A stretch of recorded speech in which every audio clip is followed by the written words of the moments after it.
ओम नमः शिवाय। श्री शिव महापुराण कोटिरुद्र संहिता अध्याय 301। नागेश्वर ज्योतिर्लिंग की उत्पत्ति एवं उसके महात्म्य का वर्णन। सूत जी बोले, हे महर्षियों, किसी समय उस दुष्टात्मा राक्षस दारू का एक सेवक वैश्य के समक्ष स्थित हुए शिव जी का सुंदर रूप देखा। उसने जाकर राक्षस राज को सामने कौतुक समेत उस अद्भुत चरित्र को यथारूप से निवेदन किया।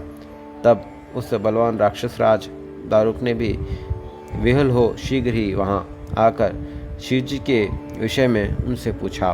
दारुक बोला, हे वैश्य, तुम किसका ध्यान कर रहे हो?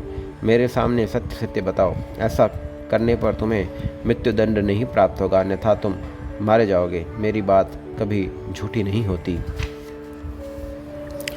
सूत जी बोले, तब उसने कहा, मैं कुछ नहीं जानता। यह सुनकर उसने कुपित होकर राक्षसों से कहा, हे राक्षसों, इसे मार डालो।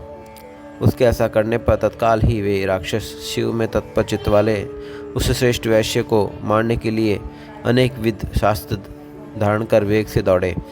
तब उस राक्षसों को आया हुआ देखकर वह वैश्य भय से अपने नेत्रों को बंद कर अत्यंत प्रेम पूर्वक शिव का स्मरण कर बार बार उनके नामों का संकीर्तन करने लगा। वैश्यपति बोला, हे शंकर, हे देवेश, हे शंभो, हे शिव, हे त्रिलोकेश, हे दुष्ट नायक, हे भक्तवत्सल, इस दुष्टों से मेरी रक्षा कीजिए। हे देव, आप ही मेरे सर्वस्व हैं। हे प्रभु, इस समय मैं आपके अधीन हूँ, आप ही का हूँ और आप ही मेरे सर्वदा प्राणदाता हैं अथवा प्राण हैं। सूत जी बोले, हे महर्षियों, इस प्रकार प्रार्थना किए जाने पर चारों ओर से दरवाजे वाले उत्तम मंदिरों सहित शिव जी उस विवर से प्रकट हुए। उस भवन के बीच में ज्योति स्वरूप परिवार सहित अद्भुत शिव का रूप देखकर उसने पूजन किया। तब उससे पूजित हुए शिव जी प्रसन्न हो गए और उन्होंने सुप्रिय वैश्य को पाशुपत नामक अस्त्र देकर उसे सभी उपकरणों तथा गणों सहित उन समस्त राक्षस गणों का स्वयं ही शीघ्रता से संहार कर दिया। इस प्रकार दुष्टों का वध करने वाले उन शिव ने अपने भक्ति की रक्षा की। उस समय अपनी लीला से सुंदर शरीर धारण करने वाले अद्भुत चरित्र करने वाले शिव जी ने उन सबको मारकर उन वन को वरदान दिया कि इस वन में ब्राह्मण, क्षत्रिय, वैश्य, शूद्र, इन चारों वर्णों के धर्म नित्य स्थिर रहेंगे। यहाँ शिव धर्म प्रवर्तक, शिव धर्मवक्ता, श्रेष्ठ मुनि ही होंगे। तमोगुणी लोग कभी नहीं रहेंगे। सूत जी बोले, इसमें दुखित मन वाली उन तारुका नामक राक्षसी ने भगवती पार्वती की स्तुति की। तब पार्वती जी ने प्रसन्न होकर उनसे कहा, मैं क्या करूं? तब उनसे पुनः कहा, हे देवी, आप मेरे वंश की रक्षा करें। मैं तुम्हारे वंश की रक्षा अवश्य करूंगी, मैं सत्य कह रही हूं। ऐसा कहकर उन्होंने शिव के साथ लीलापूर्वक कलह किया। इसके बाद वरदान के वशीभूत हुए शिव जी ने क्रुद्ध हुई पार्वती को देखकर प्रेम पूर्वक कहा, तुम जैसा चाहो वैसा करो। सूत जी बोले, अपने पति शिव का यह वचन सुनकर अत्यंत प्रसन्न हुई पार्वती जी ने हंसकर कि शीघ्रता से वचन कहा। पार्वती जी बोली, आपका वचन युग के अंत में सत्य होगा। जब तक तामसी सृष्टि ही बनी रहे, ऐसा मेरा विचार है, अन्यथा प्रलय हो जाएगा। हे शिव जी, यह मैं सत्य कहती हूँ। हे नाथ, मैं आपकी वल्लभा हूँ और आपकी ही आश्रिता हूँ, अतः मेरा वचन प्रमाणित कीजिए। यह राक्षसी देवी दारुका मेरी शक्ति है, सभी राक्षसियों में बलिष्ठ हैं। यह राक्षसों पर राज्य करे। ये राक्षसों की पत्नियां यहाँ पर अपने पुत्रों को उत्पन्न करेंगी। वे सब मिलकर इस वन में मेरी आज्ञा से निवास करेंगे। सूत जी बोले, अपनी पत्नी पार्वती का यह वचन सुनकर भगवान शिव प्रसन्नमय होकर यह वचन कहने लगे। शंकर जी बोले, हे प्रिय, यदि तुम ऐसा कहती हो तो मेरी बात सुनो। मैं अपने भक्तों का पालन करने के लिए इस वन में प्रीतिपूर्वक निवास करूंगा। यहाँ पर कोई अपने वर्णोचित धर्म से स्थित होकर प्रेम पूर्वक मेरा दर्शन करेगा, वह चक्रवर्ती राजा होगा। इसके बाद कलयुग के बीच जाने पर तथा सत्य के प्रारंभ होने पर अपनी बहुत बड़ी सेना से युक्त जो वीरसेन नामक प्रसिद्ध श्रेष्ठ राजा होगा, वह मेरी भक्ति के प्रभाव से अति पराक्रमी होगा।